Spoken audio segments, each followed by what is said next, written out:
Olá, sou Mônica Ramos. Começa agora mais um programa Gente do Rio. E dessa vez o assunto é a retomada econômica do Estado. Esse ano de 2021 não foi fácil para ninguém. E a ordem dos últimos tempos é resgatar as forças, a coragem, arregaçar as mangas para recomeçar. Retomar a alegria de viver, de fazer negócios, de realizar projetos. De onde buscar as forças, inspiração, criatividade, apoio para dar a volta por cima. Vamos pensar sobre isso com Gente do Rio em dose dupla. Temos 2 entrevistados. Como retomar a empolgação e a alegria em um setor em que 25% a 30% das empresas fecharam as portas em definitivo? Essa é a situação dos bares e restaurantes. Cerca de 20 mil empregos foram perdidos. Como recuperar o tempo e os postos de trabalho? E os planos pessoais que ficaram paralisados no auge da pandemia? Como retomá-los? Passada a maior dificuldade, é possível promover um ambiente feliz para produzir mais? Quem vai nos falar sobre isso é o presidente do Sindicato dos Bares e Restaurantes do Rio de Janeiro, Fernando Blower, e o escritor, empresário e palestrante Pedrinho Salomão. Seja bem-vindo, Fernando Blower, presidente do Sindicato dos Bares e Restaurantes do Rio de Janeiro. Muito bem-vindo também, Pedro Salomão, Pedrinho Salomão. Prazer. Né? Super prazer. Escritor, palestrante, né? E o primeiro entrevistado que veio de bicicleta. Será que foi o primeiro? Primeiro, em 21 programas, é o primeiro entrevistado que chega de bicicleta. Que bom. Que seja uma tendência, né? Para aproveitar melhor o Rio. Ecológico, né? E prático, exercício, rápido. prático. Moleza. Você mora em que bairro? Eu moro em Copacabana, no bairro Peixoto. Pertinho. Aí veio Aqui, de Copacabana para Botafogo. Num pulo, 5 minutos. De bicicleta. Um prazer. Obrigado pelo convite, querida. Ótimo estar aqui. Bom, eu principalmente com o meu amigo, Fernando. Agradeço a presença dos dois, né? Então, vamos agora...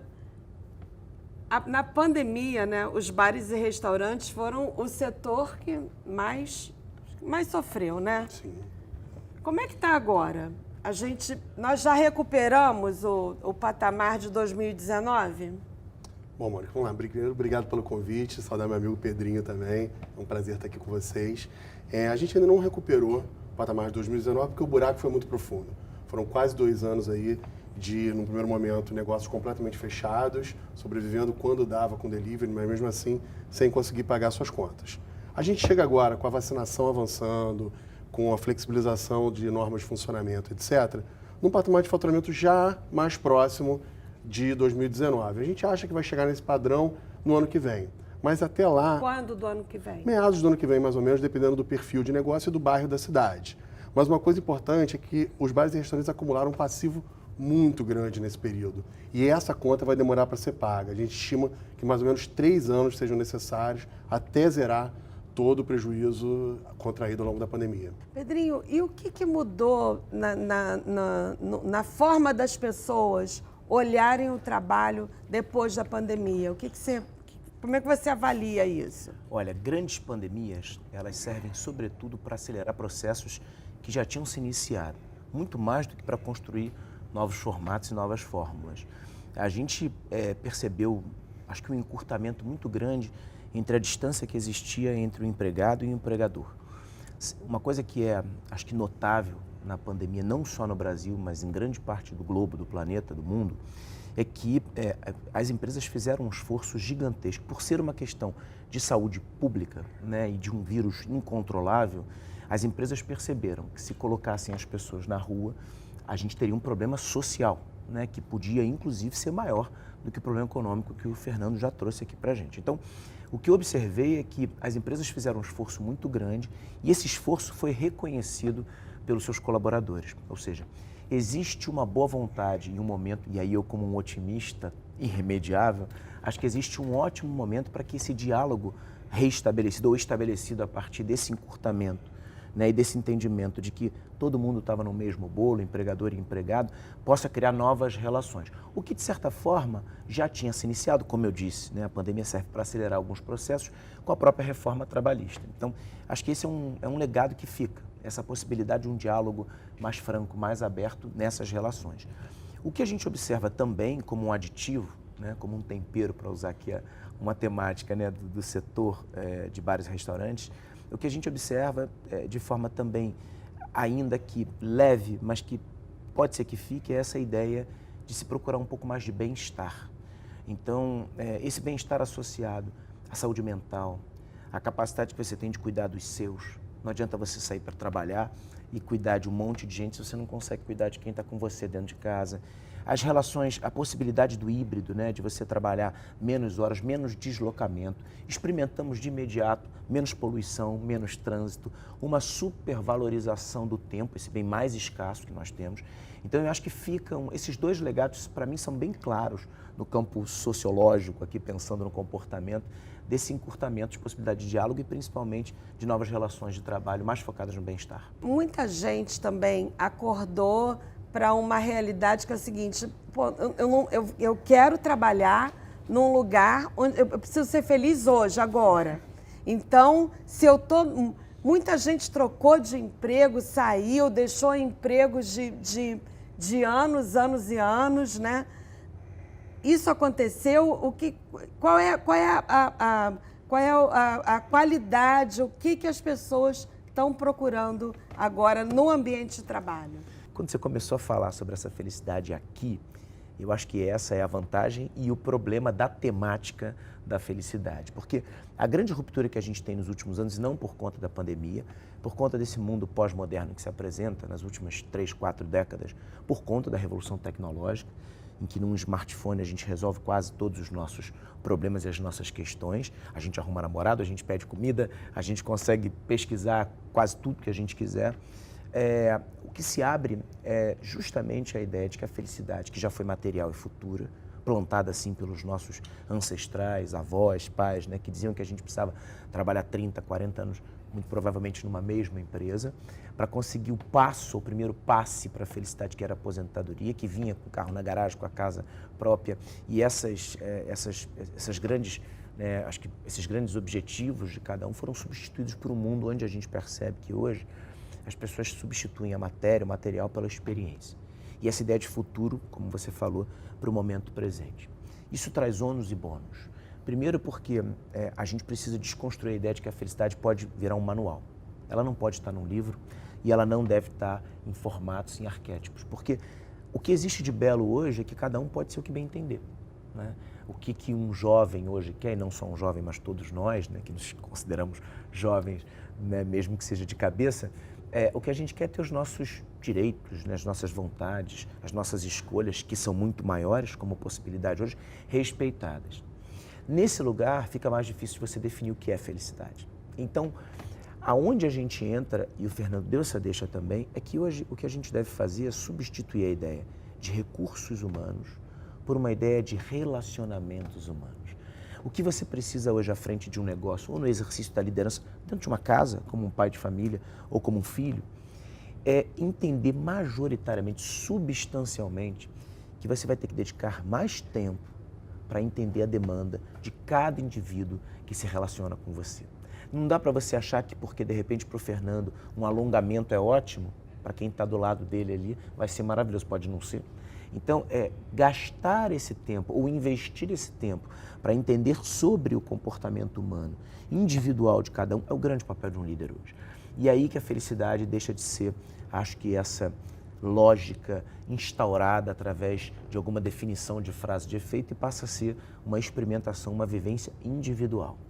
Fernando, vocês são os maiores, o setor que mais emprega, né? Principalmente o jovem, né? O primeiro emprego. E o que vocês estão fazendo, o que vocês mudaram para que seja um ambiente, como o Pedrinho falou, para que esses jovens encontrem um ambiente aconchegante e que eles queiram trabalhar e que não seja uma rotatividade como tradicionalmente é, né? O emprego em bar e restaurante é um emprego provisório, vou pagar minha faculdade, vou pagar minhas contas, depois eu vou para minha carreira.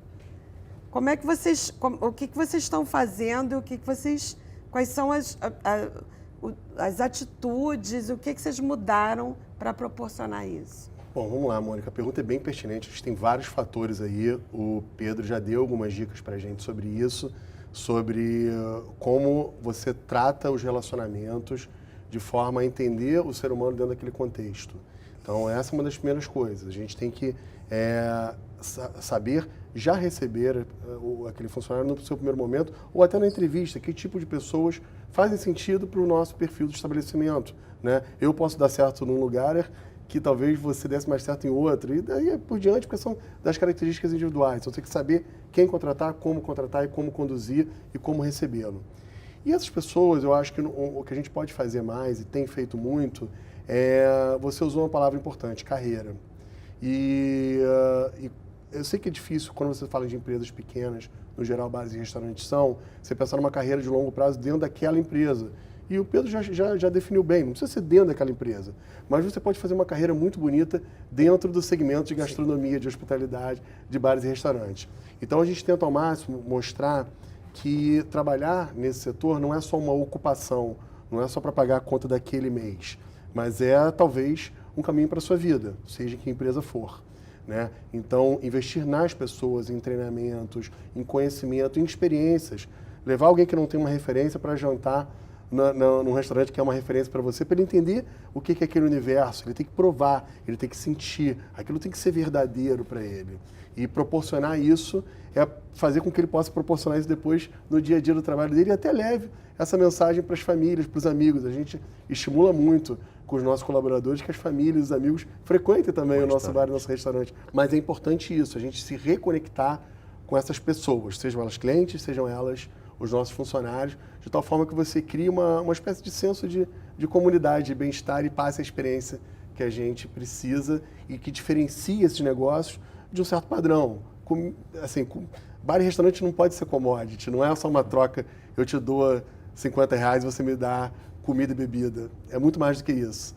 Pedrinho, existe uma fama, uma cultura que se criou aí de que o carioca, os serviços no Rio de Janeiro são ruins, né? Eu tenho um amigo que mora em São Paulo que ele diz que o esporte preferido dos garçons no Rio de Janeiro é não olhar para o cliente, que aí você tem que ficar, né?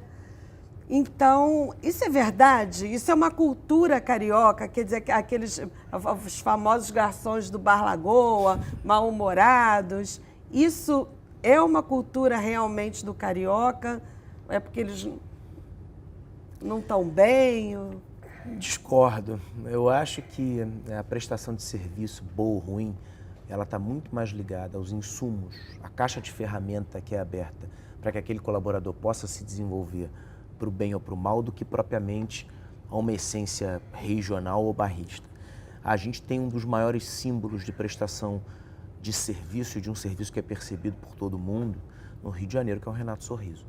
Varre rua como poucos, sorri como ninguém, né? E teve a capacidade de influenciar todo um grupo, né, de pessoas que de repente há 30, 40 anos não eram vistas da maneira que são hoje, como um orgulho carioca, quando vestem um uniforme laranja e varrem a rua do bairro. Eu acho que esses símbolos, essas pessoas são a prova de que quando a gente quer e quando a gente tem possibilidade de se desenvolver, a gente consegue chegar num lugar que muitas vezes não é esperado por quem está olhando de fora. Eu que viajo muito, né, encontro muito serviço, eu percebo que em todos os lugares do Brasil a gente encontra pessoas com muita possibilidade de servirem, bem servidas, e outras, né, que de repente não estão muito bem ali. Mas volto a dizer, acho que está muito mais ligado ao ambiente que ele encontra para se desenvolver do que propriamente à região que ele se encontra.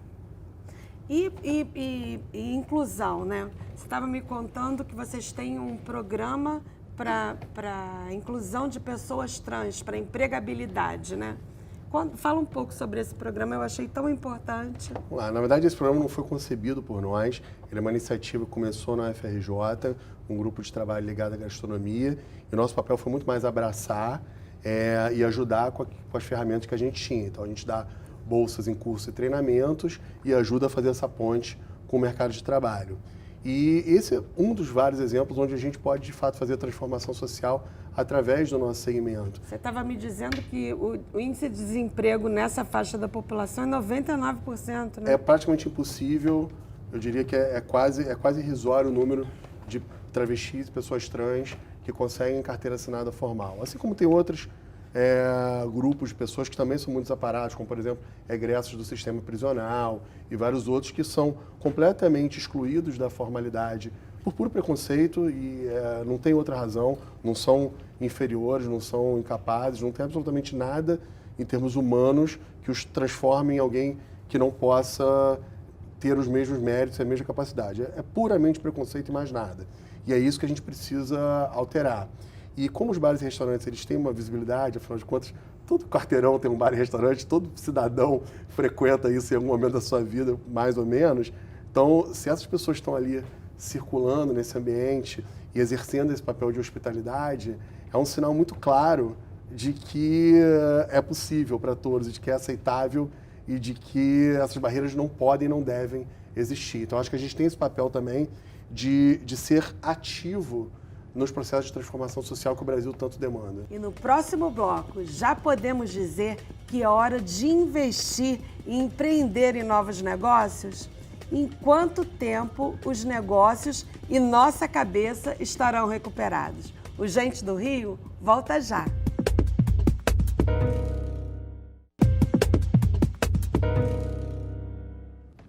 Estamos de volta com o Gente do Rio. Hoje conversando com Fernando Blower, presidente do Sindicato dos Bares e Restaurantes do Rio de Janeiro, e com o empresário, escritor, empreendedor e palestrante Pedrinho Salomão.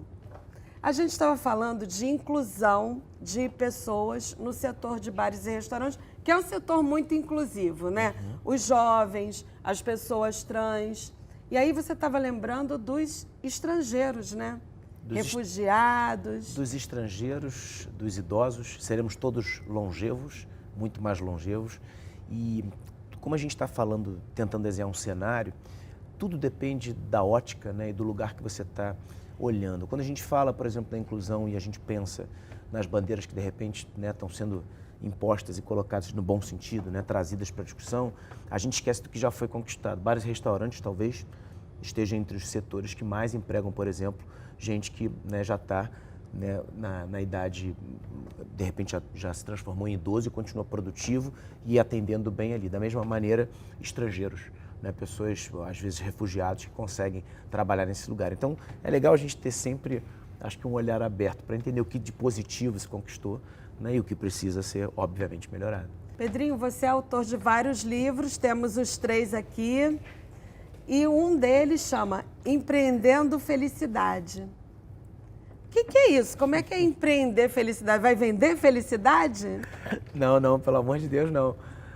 Essa ideia de empreender felicidade, talvez ela esteja até... É um livro que foi escrito em 2015, lançado em 2016, foi minha primeira obra, e traz uma visão sobre a ideia de que trabalhar a felicidade é, sobretudo, uma estratégia. E por isso a gente associa ao termo empreendedorismo. Se você quer ser um grande pai, ou se você quer ser um grande homem de negócios, se você quer ser um grande marido, você precisa deixar de lado crenças limitantes e empreender. Trazer possibilidades novas, entender que, de repente, o objetivo final que você deva ter não é ter grandes méritos, mas conseguir fazer da sua vida o seu melhor projeto, né? Parece um clichê, mas não é. Porque muitas vezes a gente empurra essa sensação de que todos temos, quase todos temos, de que somos boas sementes. Todo mundo carrega consigo essa ideia de que tem alguma coisa boa para dar, mas que o terreno não está fértil. Então eu não vou investir agora porque o momento não está bom. Eu não vou investir no meu casamento porque eu já estou meio de saco cheio. Eu não vou, né, investir na cidade porque, de repente, quem está ali liderando não é quem eu queria que estivesse. A verdade é que muitas vezes, caminhando, a gente encontra aqueles brotos que nasceram no asfalto. Sinal de que quando a semente é boa, ela germina até num solo que não está fértil. Essa é a ideia do empreendedor.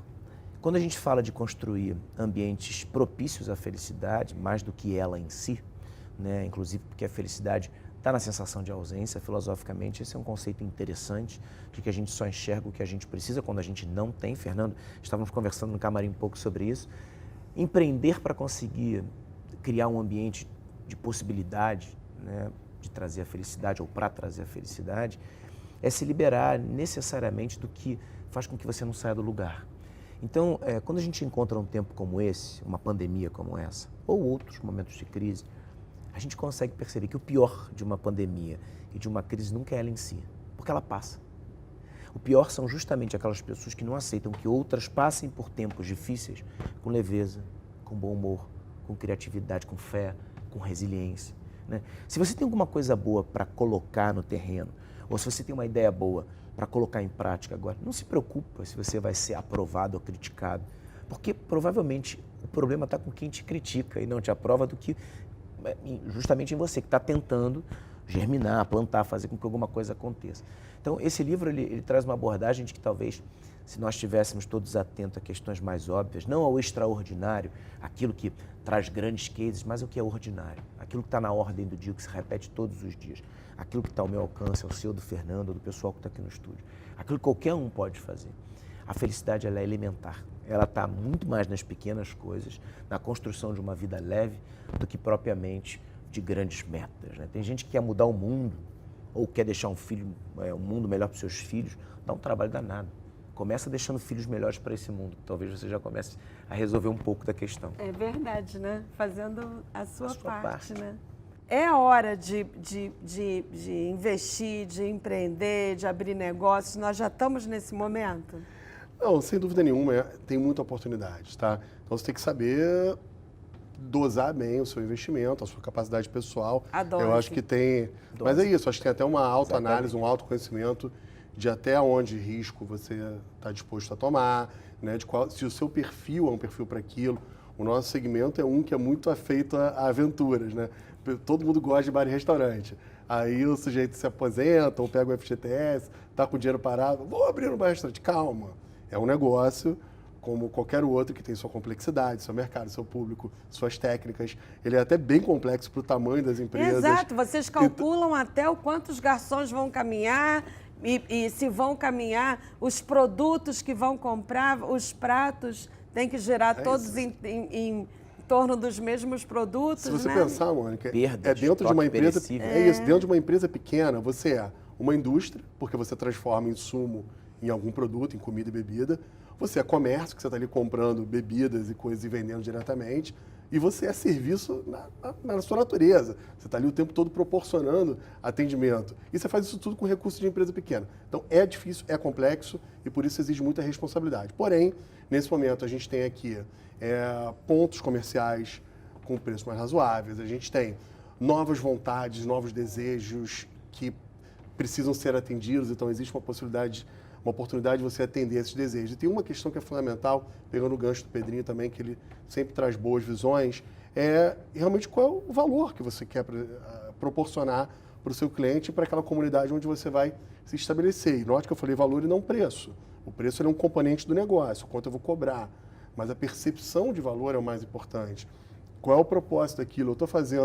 Eu estou entrando ali naquela comunidade, naquele bairro, naquela rua, para melhorar aquele local ou para criar mais atrito? Eu estou fazendo pessoas perceberem o meu negócio e o meu estabelecimento como uma experiência, onde ela vai sair se sentindo mais valorizada e com mais bem-estar, ou ela vai perceber que pagou mais do que deveria? Falando em atrito com a comunidade, né, uma coisa que costuma gerar muito atrito é a convivência com a vizinhança, né? E nós tivemos uma lei para regularizar as mesas nas calçadas, que foi aprovada na Câmara de Vereadores, de autoria do vereador Rafael Aloysio Freitas, que agora está apanhando de várias associações de moradores, porque as pessoas estão criticando. Quer dizer, no momento da pandemia, que as pessoas estavam procurando consumir em locais abertos, aí você regulariza as mesas nas calçadas, mas a vizinhança não quer.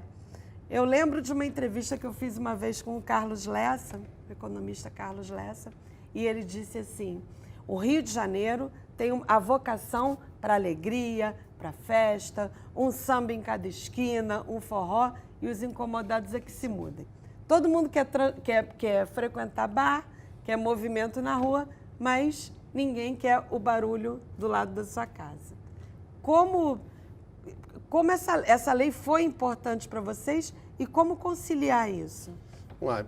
Essa lei foi muito importante, ela contou com o nosso apoio junto ao vereador desde o início da sua concepção. Na verdade, esses debates vêm pré-pandemia e eles se aprofundam muito pelo gancho de estar em espaços abertos. Mas ele é bom não só para o nosso segmento, porque ajudou a gerar mais emprego, gerar mais negócio, gerar mais imposto, mas ele é bom também para a cidade, por vários fatores. Você está ocupando o espaço público de maneira saudável, com negócio, e não com informalidade, não com insegurança, né? Você está ocupando ele com vida.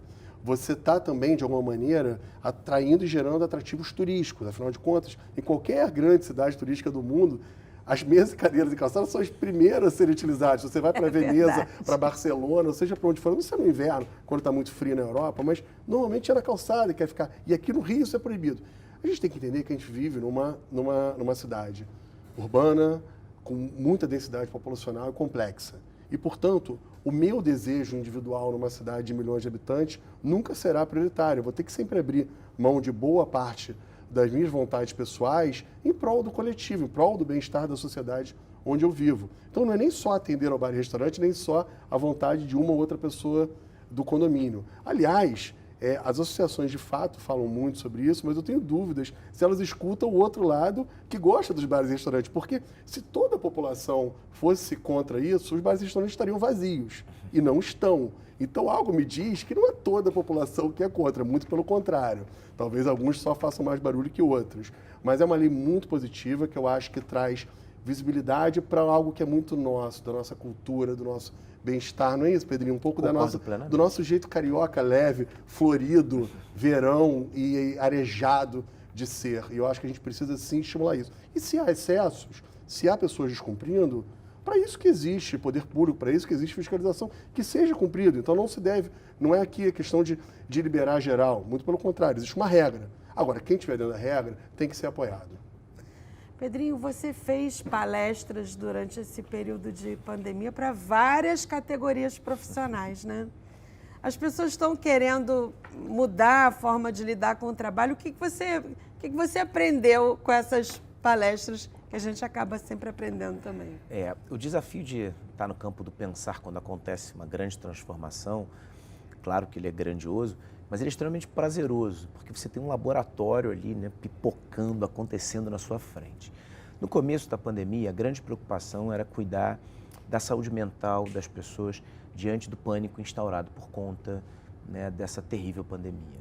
O objetivo, acho que muito claro, de grande parte, na grande maioria das empresas, era como que um líder conseguiria cuidar do seu time à distância. A gente viu que a capacidade de se adaptar, alguma coisa que fez com que chegássemos até aqui, e a gente pode pegar Yuval Harari no seu Sapiens ou Rutger Bregman no seu Humanidade, historiadores que começam a elaborar um pouco essa construção de como que a gente chegou até aqui como Homo sapiens, passa pela nossa capacidade de lidar com o bando e a gente se adaptou e eu acho que fomos, de alguma forma, bem-sucedidos nesse campo, apesar de, claro, né, a gente ter muita gente incluída no problema de burnout, de não conseguir se sentir bem em casa. Mas a gente passou por isso. Do meio para frente, né, já nesse ano, o que a gente começou a ter que lidar era com o campo do híbrido, desse modelo híbrido, né, de você trabalhar em casa e você gerenciar a produtividade e, ao mesmo tempo, o bem-estar. Colocou-se tudo dentro de um liquidificador e a gente conseguiu, acho que a gente conseguiu extrair coisas boas, né? Esse sumo que ficou foi de uma vida um pouco mais equilibrada no campo da performance e, ao mesmo tempo, desse controle que deixou de ser exercido por um externo, como acontecia há anos atrás, há décadas atrás, e passou a ser elaborado por cada indivíduo. Byung-Chul Han, um pensador moderno, escreveu Sociedade do Cansaço, e ele fala um pouco sobre isso. Deixamos de ter alguém, né, chicoteando no bom sentido e no mau sentido a gente, e a gente passou a se autoflagelar. Essa sociedade de desempenho, onde todo mundo tinha que entregar, né, tudo o tempo inteiro, não deixava tempo para que a gente pudesse, inclusive, sentir o tédio, o ócio, o cansaço. Acho que a gente consegue encontrar um pouco o equilíbrio. Agora, na volta, a gente percebe um outro dilema e como o ser humano ele é adaptável e, ao mesmo tempo, ele se surpreende com a necessidade de o tempo inteiro se adaptar. O grande desafio hoje é fazer as pessoas voltarem para os escritórios.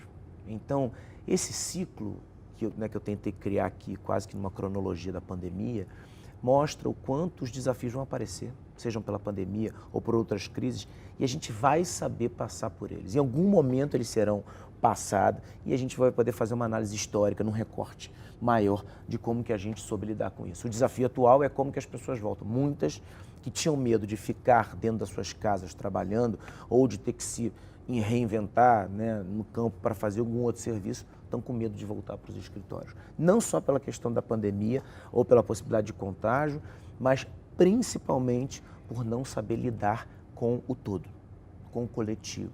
Pessoas que perderam essa capacidade. A luz que se acende é que a todo momento, independente do cenário externo, a gente deve cuidar dessa evolução.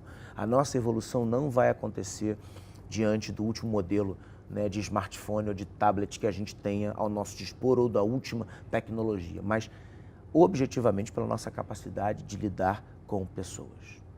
Qual é a característica do Rio de Janeiro? Eu já falei com o Pedrinho sobre esse mito do mau atendimento, do atendimento desleixado, e ele acha que não é uma característica do Rio de Janeiro, provavelmente você também não. Mas quais são as características que diferem o setor do Rio de Janeiro dos outros estados brasileiros? Eu acho que talvez a gente tenha muito desse nosso jeito carioca, de bem-estar, de descontração e de informalidade, que é erroneamente visto como antiprofissional, como se ser profissional necessitasse o tempo todo de uma atitude mecânica e fria. Concordo plenamente. E eu não acho que precisa ser assim. Aliás, eu normalmente não gosto exatamente desse arquétipo do que é ser profissional, como se nós fôssemos robôs treinados para agir de uma determinada maneira, e não somos. Então, acho que quanto mais você consegue botar de humano e da sua personalidade ali dentro, mais interessante fica, principalmente no ambiente de entretenimento e de descontração, como são os bares e restaurantes. Agora, o que é importante entender é que você tem que separar sempre duas coisas. Primeiro, comparar categorias iguais. Então, se eu vou para um restaurante de alta gastronomia em São Paulo, eu não posso comparar com o bar da esquina da minha casa. Eu tenho que comparar segmentos, nichos iguais. E outra coisa é volume de negócios.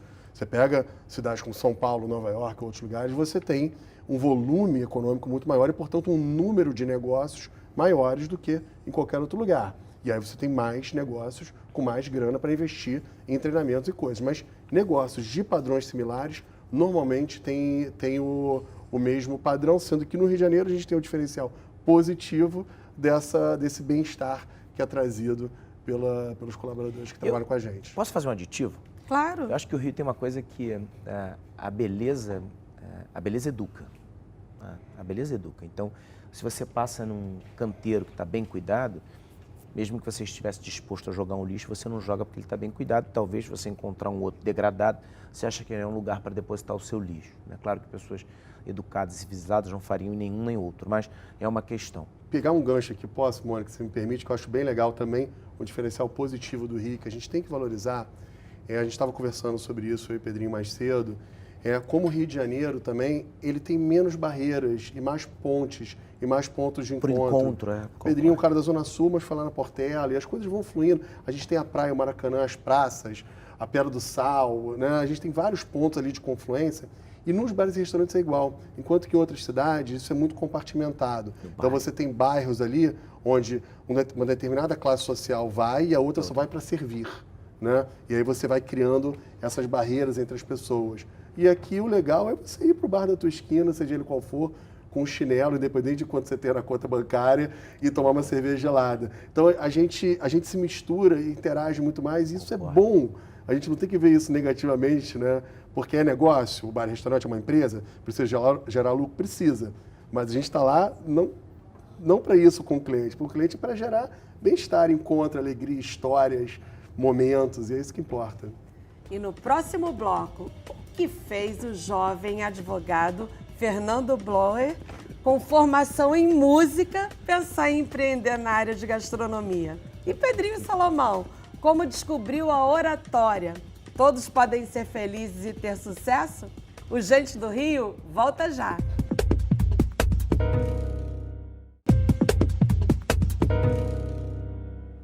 Estamos de volta com o Gente do Rio, hoje conversando com o presidente do Sindicato dos Bares e Restaurantes, Fernando Bloer, e com o palestrante, escritor e empreendedor Pedrinho Salomão. Cheio de título, hein? Você me deu um monte, adorei. Pedrinho, primeiro veio o empresário, depois o escritor, depois o palestrante. Como é que foi isso? E acho que foi tudo misturado. Foi um processo natural, construindo sobre paixões que eu tinha. E isso me dá um lugar muito privilegiado, porque eu faço o que eu gosto, o que eu amo, verdadeiramente, e isso me retroalimenta. Assim, uma coisa alimenta a outra. Mas a minha história, assim, muito resumidamente falando, acho que o meu olhar para os negócios e para a ideia de empreender vinha muito mais da dificuldade do que propriamente de uma bonança, né? Financeira ou pelo menos de possibilidades. Meu pai foi um grande empresário, faliu, perdeu tudo. Eu, muito jovem, tive que lidar com a perda, entender que as coisas vão embora, sim, e que a gente deve construir, não ficar lamentando tanto e deve construir o nosso caminho. Eu tentei trabalhar na massa falida, então minha primeira experiência de trabalho foi vendo como se perdem as coisas, o que foi muito importante para construir um pouco dos meus valores, né, os valores morais principalmente. Depois eu fui trabalhar, né, no mercado securitário e aí muito cedo, com 21 anos, eu abri meu negócio com meu sócio, que é meu sócio até hoje, o Rafael. A gente começou com uma produtora de comercial e logo depois a gente teve uma ideia inovadora, que foi a Rádio Ibiza, né, essa empresa que fazia trilha sonora para as marcas. O Fernando foi um dos grandes incentivadores, porque lá no começo contratou a gente faz hoje trilha sonora de grande parte das lojas, dos restaurantes, dos shoppings do Rio, do Brasil. E essa ideia inovadora, que foi inovadora não pela nossa paixão, pelo que era inédito, mas sobretudo pelo comportamento das pessoas, e por isso a gente criou uma empresa que queria trazer a música como um elemento de diferenciação e não de igualdade, né? Não, bota aquela trilha que está tudo certo. A gente falou, não, tem espaço, já que tem projeto arquitetônico, projeto de iluminação, tem espaço para a gente criar uma trilha sonora com a cara daquela marca.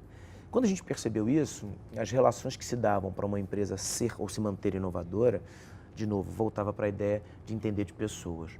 E aí eu comecei a pegar tudo que eram os meus achismos nas relações humanas e comecei a tentar organizar como forma, como cultura organizacional. Deu muito certo, não só na empresa, mas principalmente quando era contado dentro de outras empresas. E aí eu comecei a palestrar e comecei a falar um pouco sobre isso. Essas ideias que eram naturais, genuínas, já tinham nascido ali na experiência, começaram a virar livro.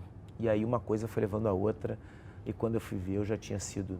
Você faz o que a maioria das pessoas tem pavor de fazer. Me falam isso. Né? As pesquisas mostram. Qual é o maior pavor? Medo de barata e falar em público. Eu tenho medo de barata, eu não tenho medo de falar em público, tá tudo certo. Aliás, outro desafio foi matar uma em Mas casa. como falar, como desenvolver isso? Você sabe, mano, uma coisa super interessante, que muita gente nas mídias sociais me pergunta se existe algum curso, se eu fiz algum curso. Eu não fiz nenhum curso e tem um pouco de, se não receio, acho que a gente precisa observar muito que no mundo de hoje, todo conteúdo que é pré-formatado ou que é muito industrializado no campo do pensar ou no campo das análises conjunturais, né, do comportamento humano, se afastam geralmente das demandas de quem as procura. A gente está procurando muita verdade. Eu acho que esse é um momento, inclusive, perigoso. Mas aí quando você liga uma câmera ou uma câmera mas de se celular... é verdade... Mas aí se você fala, se o que você não fala... é assim não, Pedrinho. Não, mas olha só. Não, se o que você fala é um conteúdo que é seu, que faz parte do seu exercício diário, esse é o meu privilégio, né? Todos os temas que eu trabalho, até dos meus livros, liderança, felicidade ou tempo, né? O valor do tempo, o valor presente, o último livro, são questões que nascem na minha cabeça e que são importantes para eu construir a minha persona, né? A minha vivência, a minha experiência com os outros. Então, quando eu as compartilho, é quase que um exercício para mim também. Então, eu sempre, todas as vezes que eu montei a retórica, ou montei o storytelling de uma palestra, né? Eu sempre penso que eu gostaria de escutá-la. Eu falo, cara, eu gostaria de estar nesse lugar escutando. E, sobretudo, que ela fosse fácil de entender. Eu sempre uso essa métrica para minha mãe. Minha mãe tem que ver minhas lives e minhas palestras e falar, legal, filho, entendi, gostei. Então, eu tento ir para esse lugar do óbvio, né, que é tão esquecido no mundo em que a gente precisa performar, a gente esquece de coisas tão fáceis, assim. Então, acho que foi esse processo natural e orgânico, assim. Eu amo o que eu faço. Então, isso é... E você, Fernando? Formação em música. Depois, exerceu direito. E foi parar na gastronomia. Na verdade, essas duas coisas narra um pouquinho do que é a minha trajetória, que nunca é uma trajetória muito linear, né? Eu começo numa família de classe média, minha mãe é funcionária de empresa pública, meu pai também de funcionário de grandes empresas, e sempre muito com aquela cultura de, olha, você tem que estudar o máximo possível, trabalhar o máximo possível e seguir uma carreira linear. E eu fui atrás disso, em São Bento, fiz direito na UERJ, vou ser advogado, mas eu sempre fui muito inquieto, então eu fazia coisas em paralelo, nunca fiz só uma coisa, né? Lembro no começo da faculdade, eu fazia escola de música em paralelo e eu já sabia que ia ser hobby, eu não pretendia ser músico, mas eu adorava música, eu queria entender um pouco melhor daquilo, né? Tinha uma banda e tal. E você ainda tem banda hoje? Não, não mais. Eu acabei não conseguindo conciliar com o tempo. Largou a música? No coração é muito presente. Vai fazer um bico na empresa não, do Ele ajudou demais a fazer a trilha. Eu escutar e sou entusiasta, mas não sou um profissional disso. Mas, enfim, fui seguindo dentro disso, mas sempre fazendo coisa em paralelo. Cheguei a fazer 2 estágios ao mesmo tempo, em 2 turnos da faculdade, para conseguir encaixar em bairros diferentes. Então, sempre foi assim. E achava realmente que o direito seria a minha vida. Cheguei a me formar, fiz pós-graduação também em Direito Empresarial depois na FGV. Mas, em paralelo, fui fazer uma formação no intercâmbio que a UERJ tinha com a França e passei 2 anos lá. Então, um privilégio, realmente não é uma coisa que todos podem ter. Tive a oportunidade, que bom, e aproveitei da melhor maneira possível. E nessa época, de fato, vi todo um mundo de entretenimento, de bares e restaurantes que eu não via no Brasil. E aí, quando eu volto já com essa ideia fixa de que eu tinha que ter um bar que fosse, ao mesmo tempo, brasileiro, mas que tivesse esse olhar cosmopolita e mundial. E daí nasce o Mesa, na época da Rádio Ibiza. E a gente começa junto, a identidade musical sempre foi muito parte da história do Mesa, aliás, é até hoje. E a gente nasce junto mais ou menos nessa época. E depois disso eu ainda continuo no direito mais um tempo, mas o bichinho do empreendedorismo vai te comendo e você vai tomando gosto, até por casos como a nossa relação, como a Rádio Ibiza e vários outros parceiros e clientes e pessoas que vão te apaixonando. Viver da hospitalidade é intenso, é cansativo, você trabalha de madrugada, final de semana, tem muito estresse, é muita responsabilidade mesmo. Pois é, mas e tem que estar lá o tempo todo, tem né? que estar. Você pode também, depois de um tempo, você cria equipe, você começa a formar lideranças, dá também para você, aos poucos, formar uma estrutura.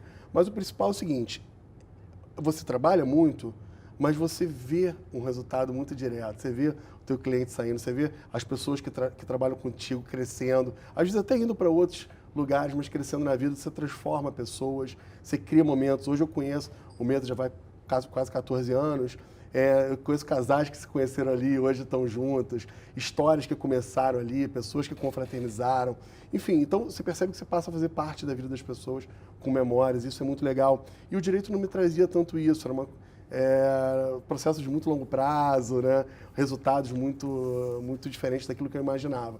E empreender, então, para mim, uma função intensa, mas que também pode ser muito gratificante. E eu gosto e gostei. E aí depois você vai ver como as coisas vão se reencontrando no arco do tempo, né? Anos depois eu entro para o Cindy Rio como diretor, viro presidente, acabo usando muito do meu conhecimento jurídico na minha atividade atual. Foi diretor jurídico? Não, nem era parte do conselho. Então, assim, mas as coisas vão se entrelaçando. Então, acho que as nossas experiências, e eu sempre fui muito da educação formal, tive um pouco disso.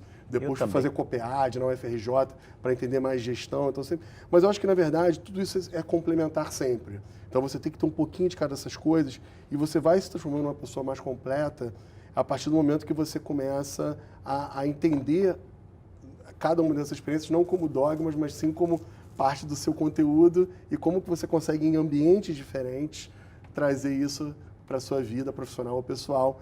E todas as minhas experiências que parecem que não tem um caminho muito que não faça todo sentido entre elas, na verdade todas elas são parte de mim e me ajudam muito no meu dia a dia hoje. Agora vamos conhecer um pouquinho mais dos nossos entrevistados com o nosso ping-pong. Time de futebol. Flamengo. Falta de criatividade, Nem hein? um pouco, é o contrário. Hegemonia. Eu acho Isso fala muito sobre a gente. Hegemonia. Sobre a gente faz boas escolhas na vida e quer ser feliz. Entendeu? Partida inesquecível.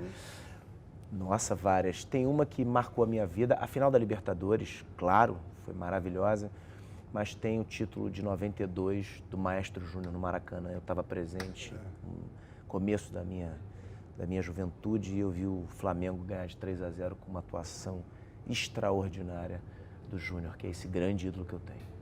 Era uma partida, para mim, a final da Libertadores, que, enfim, foi um rompante ali de tudo, de alegria. Dessa vez pensaram que ia ser igual, né? Não foi, mas tudo bem. Mas era um momento ainda, a gente estava, né, vivendo Ela ainda está de difíceis verde falando isso, Fernanda. E foi muito gostoso. Foi o único que eu me apeguei muito ao futebol, mais do que em outros momentos. Minha mulher ficava reparando muito nisso. Falou, é o momento que você está desligando. Eu falei, eu não era tão ligado, eu me liguei naquele ano, eu me conectei para poder, sabe, ter o meu momento mesmo. Legal. E isso coroou muito, eu fiquei muito feliz nessa partida. Escola de samba? Portela. Estácio. Agora, um ídolo? Um ídolo? Nossa, são tantos. Mas eu vou ficar com esse que foi embora agora, o Monarco, pela integridade que ele representa e por tudo que ele fez na vida dele, né? Como ele agia. Além de ser um sambista incrível, era um grande contador de histórias e eu tenho muita saudade, me emociona, tenho muita saudade dele. Você, Fernando? Eu vou ser muito sincero, mas eu não quero parecer que eu estou fugindo da pergunta, não, mas eu de fato não tenho um ídolo, uma pessoa. Eu acho que eu admiro muitas pessoas pelas suas atitudes e com suas imperfeições. Então, às vezes a ideia do ídolo traz uma ideia também de alguém tipo, quase divino e que não é verdade, né? Então, não tenho... uma pessoa em que você se espelha. Eu não tenho, de fato, sendo muito sincero contigo, uma pessoa. Eu me inspiro muito mais por ocasiões, por situações, por coisas que às vezes que não são nem humanas, são da natureza, mas que de alguma maneira me tocam. Lugar para relaxar no Rio? Posto 6, Praia de Copacabana, um mergulho. É o lugar mais bonito do mundo, o nascer do sol no Posto 6. Nada igual. Bom, eu estou há alguns anos morando no Leme, então... Também, é outro extremo. Tenho curtido bastante... Leme de Noronha, né? Leme de Noronha, tenho curtido bastante um mergulho no fim de tarde, quando posso, quando a agenda permite. Quando o sol ainda não se pôs, mas está quase, a praia já está mais vazia e é muito gostoso. Não vale essa mesma, vista mais bonita da cidade. Fala outra. A vista do Pão de Açúcar, quando você está lá em cima, no Pão de Açúcar, subiu o bondinho, você parou ali para olhar aquilo ali. O Cristo também, mas a do bondinho, para duro. São duas vistas. Eu fui recentemente, há muitos anos eu não ia, no Mirante do Pasmado, que está em obra ainda, mas dá para você ir ali pela lateral, fazer uma trilha. Na época de faculdade. E de fato tem uma, assim, tem uma vista realmente muito bacana que me chamou a atenção há muito pouco tempo quando eu fui. Aquela é muito bonito mesmo. Não passa uma semana sem? Ir à praia, dar um mergulho, escutar um samba.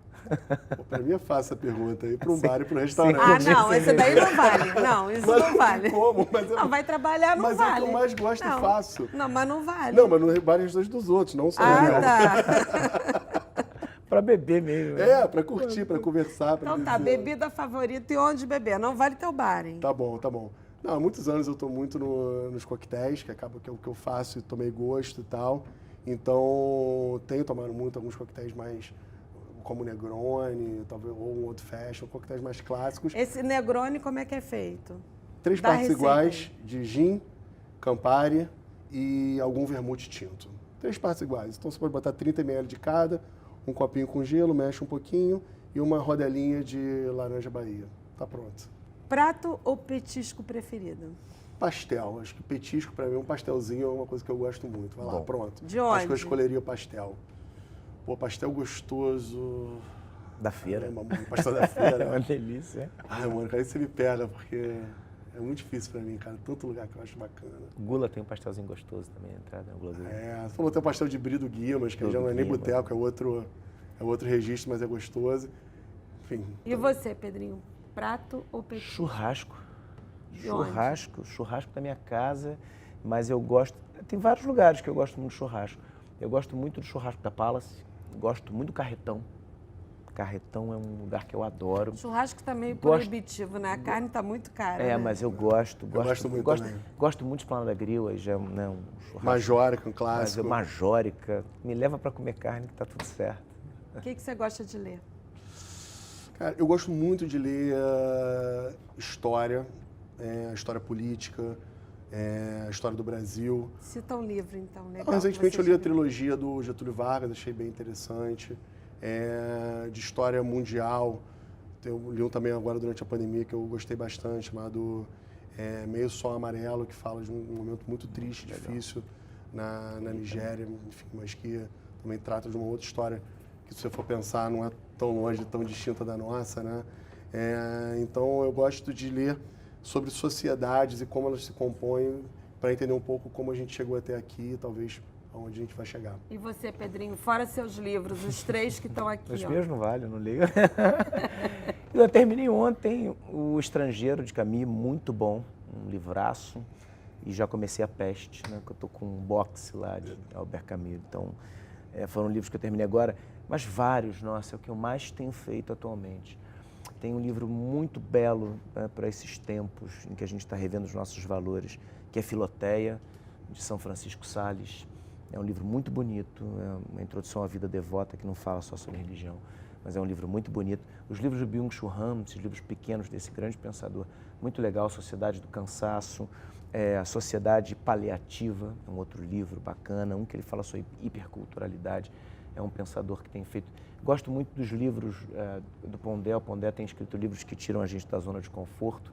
Então tem Notas sobre o Desespero e a Esperança, super interessante. A Era do Ressentimento, livraço, um livraço dos tempos atuais também do Pondé. Então, Karnal tem livros maravilhosos, escreveu o primeiro de Crônica, muito bom. Uma frase.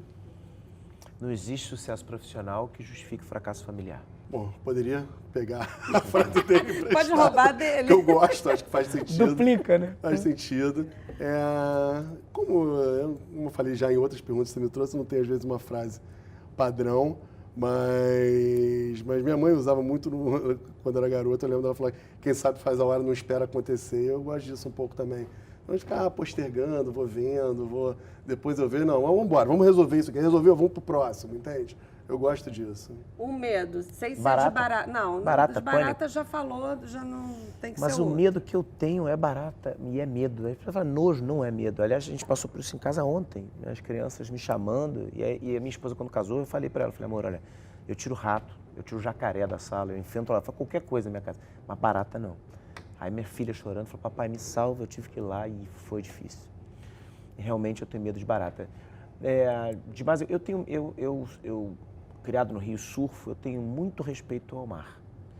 O mar me causa um medo, não que me iniba de entrar, mas um medo, um respeito muito grande. Talvez, né? Mas é um medo engraçado, né? Porque mesmo surfando, eu tenho medo do mar. E Quando você, ele começa a ficar Fernando? revolto, Eu não me considero uma pessoa de medos. Eu não sei se eu tenho realmente medo por nada. E eu não quero parecer com isso super-homem.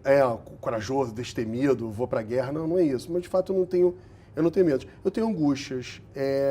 E a morte talvez seja a maior delas. A maior pelas delas. incertezas. Não, e pessoas até muito espiritualizadas encaram de outra maneira, né?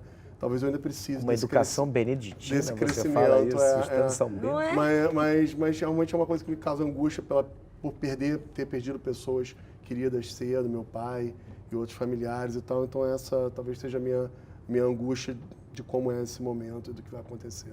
Maior orgulho da vida. O meu trabalho me dá muito orgulho. Assim, subir num... Sabe o que é engraçado? É uma ótima pergunta, porque toda vez que eu faço uma palestra, eu saio com o coração muito cheio de gratidão. É engraçado isso, não é clichê. Eu me realizo muito, acho que isso é um orgulho. E eu tenho muito orgulho de para onde os meus filhos estão indo, como seres humanos. Acho que esse é um grande desafio de todo pai, claro, mas eu fico muito feliz com o lado sensível do Bento e da Maria. É um outro motivo de orgulho muito grande. E você, Fernanda? Acho que o que me dá Motivo de orgulho. acho que dá muita satisfação e é um pouco do propósito das coisas que eu faço, seja no Cindy Rio, seja na NR, seja no meu restaurante, ou seja em qualquer outro ambiente onde eu circule, é saber que do nosso jeitinho a gente vai também ajudando a inspirar, ajudando a transformar, ajudando a construir coisas positivas como parte, não como o grande líder, o tutor, não é isso. Mas cada vez que a gente percebe que a nossa mera existência pôde ajudar outros a terem uma existência talvez um pouco mais satisfatória, isso já é suficiente para me dar muito, muito conforto. Um sonho. Acho que eu realizei todos. De verdade, assim, Olha. a vida é muito generosa comigo. Eu não tenho coragem de pedir. Foi meu aniversário e eu, rezando, eu não consigo pedir, só consigo agradecer. Então, talvez porque todos eles têm... Agora, se eu tivesse um sonho muito leve, assim, é de ser avô. Eu acho que deve ser espetacular você ser avô, porque eu amo ser pai, então eu adoraria ter um tempo para cuidar dos meus netos, assim. E você, Fernando, um sonho? Acho que é mais uma busca de maior amenidade nas coisas e maior leveza, né? Minha vida é, de fato, muito intensa e talvez como capricorniano eu procure isso, né? Mas eu tenho esse sonho, pode chamar de sonho, de algum momento ter uma vida, de fato, mais amena e com tranquilidade para aqueles que me importam, para minha família, para meus amigos, saber que eles estão bem também, isso me basta bastante. Muito obrigada pela sua participação, Fernando. Muito obrigada pela participação, Querida, Pedrinho. Foi um super prazer. O papo foi muito legal. Obrigado. Muito Maravilhoso. legal mesmo. Obrigado. E o Gente do Rio fica por aqui, mas na semana que vem tem mais. Um beijo!